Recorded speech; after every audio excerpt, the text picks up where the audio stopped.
మరి లోకంలో ఎన్ని రంగులున్నాయి? అవి ఎలా ఉంటాయి?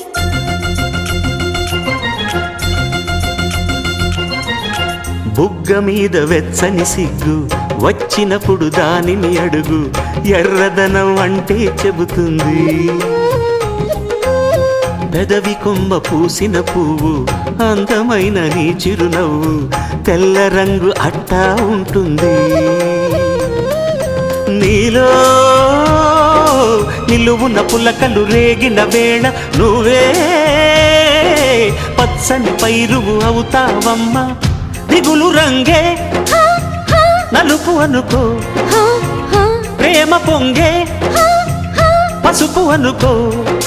భావాలను గమనిస్తుంటే ప్రతి రంగును చూస్తున్నట్టే, చూపులు ఎవరివైనా చూపించే లోకం ఒకటి. నేస్తమా ఇద్దరి